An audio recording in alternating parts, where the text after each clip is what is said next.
আসসালামু আলাইকুম সবাইকে। সবাই কেমন আছেন? আবারও চলে আসলাম নতুন আরেকটি ব্লগ নিয়ে। দ্য প্যালেসের এই রাস্তাটা ধরে প্রায় 3.5 কিলোমিটার পথ গেলেই কিন্তু আমরা রিসোর্টটি পেয়ে যাব। হবিগঞ্জে এসে আমি প্রায় পুরো রাস্তা ধরেই শুধু চা বাগান খুঁজছিলাম, তো আমার চোখে তেমন কোনো চা বাগানই পড়েনি। বেশ অবাক হয়ে গেলাম যখন দ্য প্যালেসের এই 3.5 কিলোমিটার রাস্তা ধরে যাচ্ছিলাম। প্রায় পুরোটা জুড়েই ছিল চা বাগান। খুব মন চাচ্ছিল যে থেমে যেন কিছু ছবি তুলি, কিন্তু সেদিন আমাদের আর কোনোই ছবি তোলা হয়নি। তার কারণ তখন প্রায় 3:30 বেজে গিয়েছিল আর আমাদের চেক ইন টাইম ছিল দুপুর 2টা। যেহেতু আমরা অনেকটাই দেরি করে ফেলেছিলাম, এজন্য মনটাও খারাপ ছিল।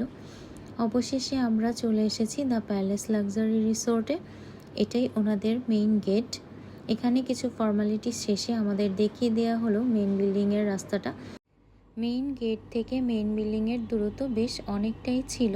তো এখানকার নিয়মের মধ্যে ছিল গাড়ি মেইন বিল্ডিং পর্যন্তই যেতে পারবে, এরপর ওনারা যে পার্কিংটা দেখিয়ে দিবে সেখানেই গাড়িটা পার্ক করে রাখতে হবে এবং ড্রাইভারের জন্য আলাদা থাকা ও খাওয়ার সুব্যবস্থা রয়েছে। সেক্ষেত্রে আপনাদেরকে আলাদা করে 1600 টাকা পে করতে হবে।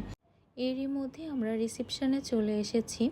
আমি পুরো লবিটা ঘুরে দেখছিলাম। বিশাল বড় লবি এবং বেশ কিছু ইউনিক শোপিসেস দিয়ে চারদিকটা সাজানো ছিল। এছাড়াও এখানে দেশীয় পণ্যের ছোট্ট একটি দোকান ছিল।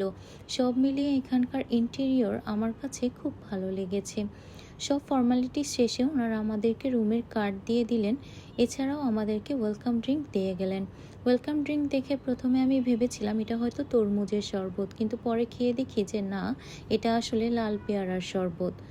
আমরা যেহেতু ভিলা নিয়েছিলাম তাই মেইন বিল্ডিং থেকে ভিলার দূরত্ব বেশ অনেকটাই ছিল।